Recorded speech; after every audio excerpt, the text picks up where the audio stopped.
এই অঙ্কটিতে বলা হয়েছে যে এক ব্যক্তি 25% পরিমাণের উপর 10% লাভ করে এবং বাকি পরিমাণের উপর 20% ক্ষতি হয়। সম্পূর্ণ পরিমাণের উপর শতকরা কত লাভ বা ক্ষতি হবে? তা আমরা ধরি এই লোকটি 100টা কলম কিনেছিল 100 টাকা দিয়ে, অথবা 100টা লেবু কিনেছিল 100 টাকা দিয়ে। আমি যে কোনো পণ্য ধরি, 100টা পণ্য সে 100 টাকা দিয়ে কিনেছিল।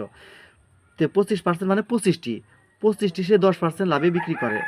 আচ্ছা, 25টা পণ্য যদি 10% লাভে বিক্রি করে মানে 110, তাহলে 25-এর 110% আমরা একটু হিসাব করি, কাটাকাটি করলে 27.5 টাকা আসে।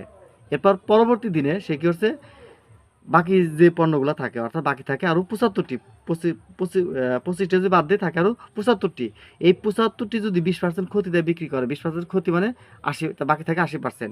তাহলে 75-এর 80%, বাকি পণ্য 75-এর 80% যদি আমরা হিসাব করে কাটাকাটি করি তাহলে আসে 60 টাকা। অর্থাৎ 25টা জিনিস সে বিক্রি করেছিল 10% লাভে 27 টাকা, আর বাকি যা থাকে 75টি, সেই 75টি 20% ক্ষতি দিয়ে বিক্রি করেছিল 60 টাকা দিয়ে। এখন যদি আমরা যদি 25টির বিক্রয় মূল্য আর 75টির বিক্রয় মূল্য যদি আমরা একটু হিসাব করি, তাহলে তাহলে টোটাল আসে 27 টাকা, আর 60 টাকা যোগ করলে আসে 87 টাকা 50 পয়সা, অর্থাৎ 87 টাকা। আর আমরা কিন্তু আগে ধরেছি যে কি, সে 100টি কলম বা 100টি লেবু অথবা যে কোনো 100টি জিনিস সে কিনেছিল, 100টা জিনিস কিনেছিল 100 টাকা দিয়ে। তো এখন দেখা যাচ্ছে যে এই লোকটা ক্রয় মূল্য ছিল 100 টাকা দিয়ে, কিন্তু সে 2 স্টেপে একবার 25টা জিনিস সে 10% লাভে যখন বিক্রি করছে, তার 27টা বিক্রি করছে। এরপর বাকি থাকে 75টি, সেই 75টি 20% ক্ষতি দিয়ে বিক্রি করছে। তাহলে তখন তার বিক্রয় মূল্য ছিল 60 টাকা।